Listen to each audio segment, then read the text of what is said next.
আসসালামু আলাইকুম। নিশ্চয়ই আপনারা ভালো আছেন, আমি ভালো। তবে ভালো বললে প্রকৃতপক্ষে ভালো নয় এই কারণে, কারণ আমরা যেহেতু ব্যবসা করি, আমাদের প্রায় 4 কোটি ব্যবসায়ী আছে, যারা বাংলাদেশের অর্থনীতিকে চালিকা শক্তি হিসাবে কাজ করে এবং যারা পৃথিবীর মানচিত্রে বাংলাদেশের পতাকাকে সম্মানজনক পর্যায়ে নিয়ে যায়। তো সেই ধরনের অর্গানাইজেশনের সাথে আমরা জড়িত আছি, অর্থাৎ ব্যবসায়ীদের সর্বোচ্চ সংগঠন federation Bangladesh chamber of commerce and industry. এখানে দুঃখজনক হইল সত্য যেটা, তা হলো যে প্রায় 1 বছরের কাছাকাছি হতে চলল, যেখানে আপনার প্রশাসক দিয়ে, অর্থাৎ অ্যাডমিনিস্ট্রেটর দিয়ে আমাদের এই এফবিসিসিআই চালানো হচ্ছে।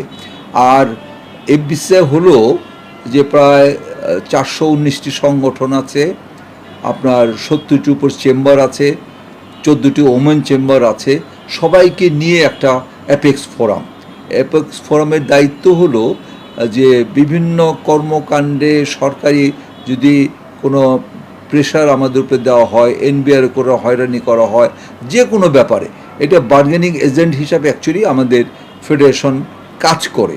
তো এই এফবিসিসিআই যেটা আছে বর্তমানে প্রশাসক হওয়াতে আমাদের যে মুখপাত্র হিসাবে যারা কাজ করবে সেই ধরনের কেউ নেই। তো এই কারণে আমাদের খুব শূন্যতা বিরাজ করছে। এবং এর আগেও আমাদের দেখেছিলাম যে প্রশাসক মহোদয় সাহেব চেষ্টা করেছেন, নির্বাচন বোর্ড তৈরি করেছেন এবং একটা তফসিল দিয়েছেন, কিন্তু এখন কি কারণে বাড়ানো হলো এবং বর্তমানে আবার নতুন করে নির্বাচন বোর্ড গঠন করা হয়েছে, এখনও নির্বাচন তফসিল দেয়নি, হয়তো অল্প কিছুদিনের মধ্যেই দিয়ে দিবে। আমি চাচ্ছি যে নির্বাচনের তফসিল দিয়ে যত তাড়াতাড়ি সম্ভব আমাদের নির্বাচনটা করা।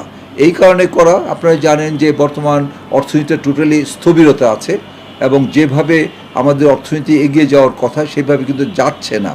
বিধায় আমাদের এই অর্থনীতিকে চাঙ্গা করার স্বার্থে আমাদের স্মল এবং মিডিয়াম এন্টারপ্রেনার আছে যারা, অর্থাৎ ক্ষুদ্র এবং মাঝের উদ্যোক্তা যারা আছে, তাদেরকে সক্রিয় করার জন্য, তাদেরকে সঠিকভাবে কাজ করার স্বার্থে এবং প্রতি বছর আমাদের কিন্তু যে সমস্ত ছেলে মেয়েরা পড়াশোনা শেষ করে বা ম্যাট্রিক ইন্টারমিডিয়েট শেষ করে আপনার এই যে জব সেক্টরে আসে, অর্থাৎ কর্মসংস্থানে আছে, তা কিন্তু 20 থেকে 25 লক্ষ ছেলেমেয়েরা।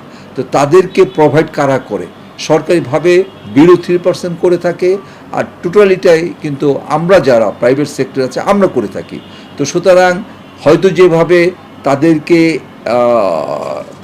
দেওয়া উচিত ছিল সেইভাবে হয়তো আমরা করতে পারছি না, কিন্তু আমরা মিনিমাম রিকোয়ারমেন্ট যেটা সেটা কিন্তু তাদেরকে দিচ্ছি। বিধায় আমি মনে করি যে আমাদের এই ফেডারেশনকে আমরা যদি নির্বাচন করে সুন্দর একটা আমরা বোর্ডের সাথে কাছে দিতে পারি, তারাই কিন্তু আমি মনে করি যে আমাদের অর্থনীতিকে পরিচালিত করবে এবং যে সমস্ত বাধা বিপত্তি আছে এই বাধা বিপত্তি দূর করে সামনে এগোতে পারবে।